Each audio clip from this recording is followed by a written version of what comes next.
देखो साहब, पहली बात तो फैक्ट्री की जवाब देता हूँ, हमें इससे कोई दुश्मनी नहीं है। ये फैक्ट्री चलाए, अपना महल बनाए, जो करे कर ले, हमारे को शमशान के लिए रास्ता चाहिए। एक बात देखो साहब, पहली बात तो फैक्ट्री की जवाब देता हूँ, हमें इससे कोई दुश्मनी नहीं है। ये फैक्ट्री चलाए, अपना महल बनाए, जो करे कर ले, हमारे को शमशान के लिए रास्ता चाहिए। एक बात। दूसरी बात, आपने ये कहा कि भाई हम 5-7 दिन में कार्रवाई करके इस चीज को निपटा देंगे। कार्रवाई अभी स्टार्ट कर रहे हैं ना। हम यकीन मानते हैं आपका इस बात का, लेकिन साहब ये पावरफुल आदमी, ये पावर के बदले तो हिल ही नहीं रहे। ये पावरफुल आदमी कल को आप सबका ट्रांसफर करवा देंगे, हम तो कहीं के नहीं रहेंगे। सुना आपने, ये साफ तौर पर लोगों का कहना था कि ये पावरफुल आदमी है, हमारी इससे कोई दुश्मनी नहीं है। ये फैक्ट्री चलाए, महल बनाए, हमें इससे कोई लेना देना नहीं है। हमें सिर्फ शमशान का रास्ता चाहिए, और शमशान का रास्ता सही तरीके से चाहिए। जब अधिकारियों ने कहा कि हम कार्रवाई करेंगे, तो धरने पर बैठे लोगों ने साफ तौर पर कहा कि आप इनकी पावर को नहीं जानते। हो सकता 5-7 दिन में तो ये आपका तबादला करा दे, तो फिर तो हमारी हो गई छुट्टी, फिर हमारी बात कौन सुनेगा। दरअसल ये मामला है खेरतल तिजारा ज़िले के टप्पूगड़ा कस्बे के दांगनहेड़ी गांव का, जहां दलित समाज की एक बेटी का निधन हो जाता है। परिजन पूजा नाम की युवती का शव लेकर शमशान घाट पहुंचने के लिए रवाना होते हैं, तो शमशान घाट को चारों ओर से तारबंदी करके बंद कर दिया होता है। ग्रामीणों को जब शमशान में जाने का रास्ता नहीं मिला, तो परिजन और रिश्तेदार शव के साथ ही शमशान घाट के बाहर ही सड़क पर बैठ गए। मामला सोमवार 2 बजे का था। प्रशासन को सूचना दी गई, जिला प्रशासन के लोग भी पहुंचे, भिवाड़ी के एडीएम सत्यनारायण सुतार भी पहुंचे, भिवाड़ी के अतिरिक्त पुलिस अधीक्षक अतुल साहू भी पहुंचे, तिजारा के एसडीएम शिवराज सिंह भी पहुंचे, टप्पूगड़ा के थाना अधिकारी भगवान साई भी पहुंचे। तमाम लोग पहुंचे और उन्होंने धरने पर बैठे हुए दलित समाज के लोगों से समझाइश की कोशिश की। अधिकारियों ने अपनी तरफ से कहा कि आप लोग दाह संस्कार करिए, रास्ता खुलवा दिया जाएगा, इसकी कार्रवाई की जाएगी। लेकिन दलित समाज के लोगों का कहना था कि आज से 15 दिन पहले भी हमारे ही समाज के एक युवक की मौत होती है, और परिजन जब जहाँ पर शव को लेकर आते हैं तब भी इसी तरह की परेशानी का सामना करना पड़ा था। और आज 15 दिन बाद में ही जब एक बेटी का निधन होता है, तो शमशान घाट में पहुँचने पर उसके शव का दाह संस्कार नहीं करने दिया जा रहा। आखिरकार शमशान घाट पर भी दबंगों के कब्जे का मकसद क्या है? लोकतंत्र में सबको अधिकार है जीने का, और जीने के बाद मरने पर उसे सम्मानित तरीके से दाह संस्कार करने का भी। ये शमशान घाट सालों पुराना है, और सालों से हमारे पूर्वज और सब लोग यहाँ पर अंतिम संस्कार करते रहे हैं।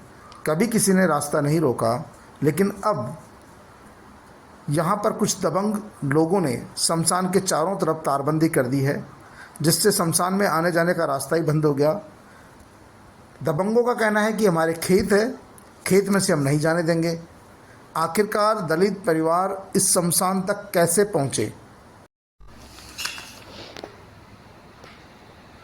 राजस्थान में इस तरह के मामले आए दिन आते रहते हैं, लेकिन प्रशासन सख्ती से कार्रवाई नहीं करता है, जिसके चलते ये विवाद बार बार उठते हैं। आखिरकार सरकार और प्रशासन को चाहिए कि शमशान, मंदिर और दूसरे स्थलों पर इस तरह के अतिक्रमणों को हटा दिया जाए, जिससे विवाद नहीं हो। लेकिन दबंगों को लगता है कि अभी भी वो आदिम ज़माने में जी रहे हैं, वो चाहेंगे वैसा ही होगा, कानून उनकी मुट्ठी में है। जैसा आपने सुना होगा, अभी धरने पर बैठे लोगों ने साफ तौर पर कहा कि हमारी इस फैक्ट्री के मालिक से या दबंग परिवार से, जिन्होंने शमशान घाट का रास्ता बंद कर दिया, कोई दुश्मनी नहीं है, हमारा इससे कोई लेना देना नहीं है, हमारा कोई विरोध नहीं है। ये यहाँ पर महल बनाए, फैक्ट्री बनाए, कुछ और बनाए, हमारा कोई लेना देना नहीं है। हमको तो सिर्फ शमशान में जाने का आने का रास्ता चाहिए, जिससे इस तरह की कोई घटना हो जाए तो हम अपने परिजन का अंतिम संस्कार तो सम्मानित तरीके से कर सके। जब अधिकारियों ने कहा कि हम खुलवा देंगे तो उन्होंने साफ तौर पर कहा कि ये इतना पावरफुल व्यक्ति है कि आप लोगों का तबादला करा देगा, 5-7 दिन में तो ये तबादला करा देगा। यानी कि स्थानीय दलित समाज ये बात जानता है कि जिन लोगों ने शमशान घाट के चारों तरफ तारबंदी की है वो इतने दबंग है, इतने पावरफुल है कि वो अधिकारियों का भी ट्रांसफ़र करा देंगे। वो दबंग और पावरफुल है, इसीलिए तो शमशान घाट के चारों तरफ तारबंदी कर दी। आखिरकार ज़मीन की ऐसी भूख क्या, या फिर मानसिक विकलांगता कैसी कि दलित परिवार अपने मृतक परिजनों का संस्कार भी सही तरीके से नहीं कर सकता है। यही कारण है कि आए दिन टकराव की हालात पैदा होते हैं और अधिकांश जगह पर दलित समाज टकराव से बचता है, और जब कभी टकराव की स्थिति आती है तो फिर इस तरह के हालात होते हैं। आखिरकार प्रशासन को झुकना पड़ा, प्रशासन को एक्शन लेना पड़ा, और जब ये आप देख सकते हैं चिता जल रही है, 19 घंटे के बाद 19 घंटे लगे प्रशासन को इस शमशान घाट के चारों तरफ से अतिक्रमण हटाने में। उसके बाद परिजनों ने ससम्मान युवती का अंतिम संस्कार किया। यानी कि सरकार को भी दबंगों के आगे गिड़गिड़ाना पड़ा होगा। नहीं तो जब काम कानूनी है तो फिर इतना समय क्यों। लेकिन 19 घंटे के बाद प्रशासन ने वहाँ से तारबंदी हटाई। तारबंदी हटाने के बाद ही उन्होंने आश्वासन दिया कि इसको रास्ते को राजस्व रिकॉर्ड में लिया जाएगा, और राजस्व रिकॉर्ड में लेने के बाद में ये रास्ता बन जाएगा, और जिन लोगों की ज़मीन है यहाँ आसपास उन लोगों को भी यहाँ पर अतिक्रमण करने का मौका नहीं मिलेगा। आखिरकार 19 घंटे तक दलित परिवार, दलित समाज के लोग शमशान घाट में अंतिम संस्कार करने के लिए धरने पर बैठे रहे। उसके बाद कि जब प्रशासन ने 19 घंटे तक आखिरकार समझाइश की, तारबंदी हटाई, उसके बाद दलित समाज के लोगों ने अपनी बेटी का अंतिम संस्कार किया।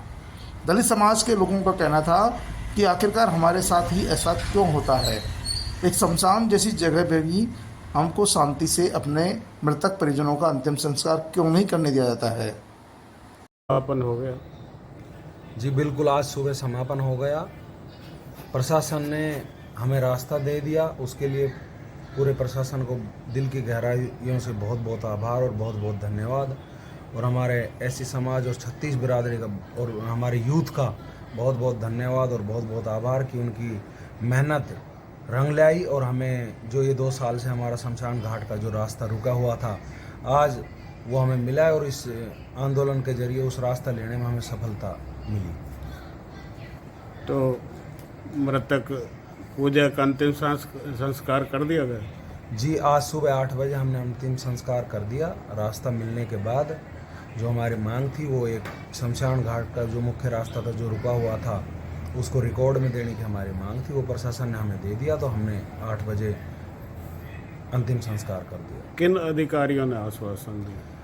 सबसे पहले तो मैं धन्यवाद देना चाहूँगा कलेक्टर मैडम ने, जो उन्होंने इतने इस मुद्दे पर खुद ने संज्ञान लिया, और जिस तरह से रात के समय में उन्होंने मेहनत की। हमारे एडीएम साहब, हमारे एसडीएम साहब और हमारे कानूगो साहब, पटवारी साहब, पूरे प्रशासन ने जो पूरी रात मेहनत की, उसका जो फल है वो रास्ते के रूप में निकल कर सुबह आया। तो सभी का बहुत बहुत धन्यवाद और बहुत बहुत आभार।